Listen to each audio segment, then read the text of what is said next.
Shavua Tov Rabotai, we're continuing with our Mishna Yomi Mesechet Challah. We're up to Perek Dal Mishnah Hey. Today's Mishnayot should be Nishmat Neria ben Svetlana Aranbayev and Eliyahu ben Burcha Israelov Menuchatam Began Eden. Amen. Today's Mishnah is going to present another machloket between Rabbi Akiva and the Chachamim, which is dependent on their machloket from yesterday's Mishnah.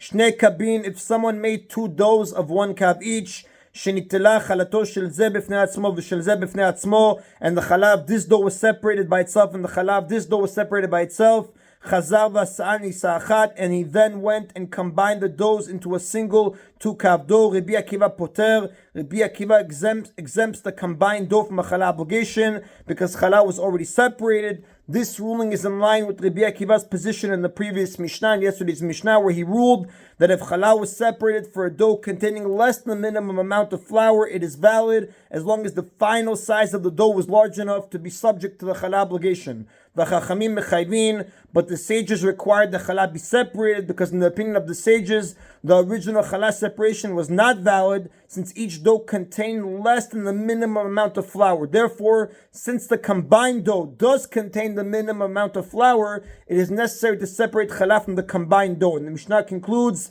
Nimtza chumro kulo. It comes out that Rabbi Akiva's stringency in the previous Mishnah, where he rules that the challah initially separate has the sanctity of challah, it leads to his leniency in this Mishnah, where he exempts the combined dough from challah. And the Mefarshim explain, Rabbi Akiva's lenient ruling in this Mishnah regarding the combined dough is based on his stringent ruling in the previous Mishnah regarding the original challah separation.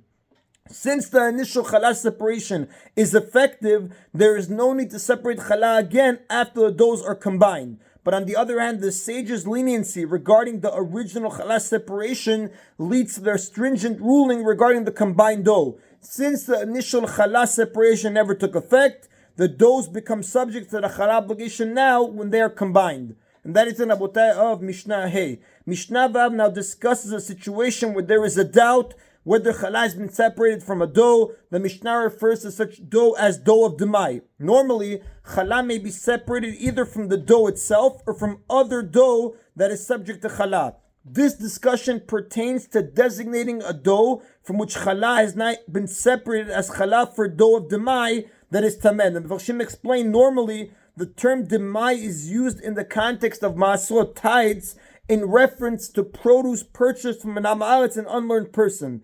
The rabbis decreed that the purchaser must tithe such produce since there was a significant minority of am haaretzot who neglected to tithe their produce. Here, however, we're not discussing dough that was made from produce purchased from an am haaretz, since there was no requirement for the am haaretz to separate challah from such produce because the obligation doesn't take effect until it's needed. And even if dough or bread itself was purchased from an am haaretz, we may in fact trust an am haaretz that challah was separated, since we do not find that am haaretz were lax about separating challah. Rather, the Mefarshim say dough of demai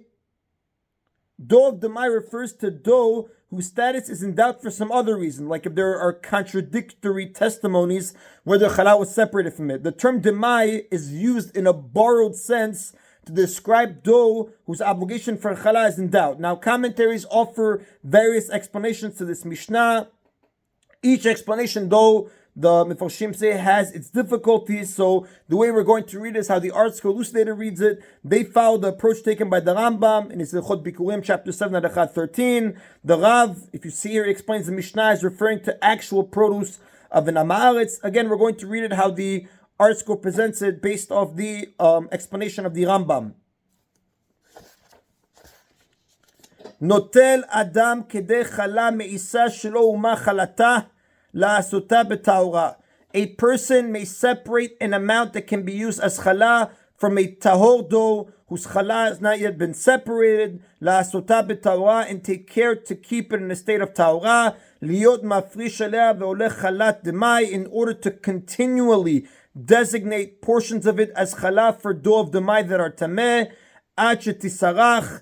He may continue designating challah from the dough he has separated until it becomes spoiled to the point that it's no longer fit for human consumption. At that point, it's not considered food and can no longer be designated as challah. Now let us go back. The Mishnah started out by saying a person may separate an amount that can be used as challah from tahor dough whose challah has not yet been separated. And the Mephoshim explain, a person expects to be needing a number of doughs of demai that are tameh. So instead of separating challah from each of those doughs, which may be tameh and may not be eaten, which will be tameh and may not be eaten, he may set aside a large piece of non-demai dough that is tahol, from which he will designate small portions as challah for doughs of demai that are tameh.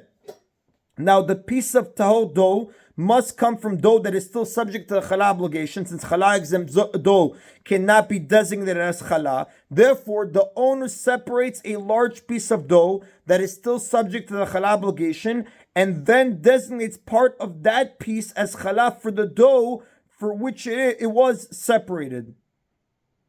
The rest of the piece which remains challah obligated may be designated as challah for other doughs. Now the Mishnah says, "La'asota b'tahora," and take care to keep it in a state of tahora, liot mafrish aleh ve'olech challah demai, in order to continually designate portions of it as challah for doughs of demai that are tameh. And the Mishnah will soon explain why this is permitted, even though it's ordinarily forbidden to designate dough that is tahor as challah for dough that is demai. And again, it said acheti sarach, he may continue designating challah from the dough he separated until it becomes spoiled, to the point that it's no longer fit for human consumption, because at that point it's not considered food and can no longer be designated as challah. Now, ordinarily, the portion one wishes to separate as terumar challah must be in close proximity to the produce that it comes to permit. In addition, the rabbis decreed that one may not designate produce that is tahor as terumar challah for tameh produce, like we learned in chapter 1, Mishnah 9. So the Mishnah is going to explain why these restrictions do not apply here. It is permissible here to designate tahor dough as challah for tameh dough, and to designate a dough that is not close by as challah, because challah for demai may be taken from tahor dough for tameh dough, and from a dough that is not close by, because the restrictions on designating tahor dough as challah for tameh dough and on designating a dough that is not close by as challah, they do not apply to demai. And that is the Nabotai of today's Mishna Yomi. Everybody shall have a Shavua Tov. Baruch Adonai Le'olam. Amen v'amen.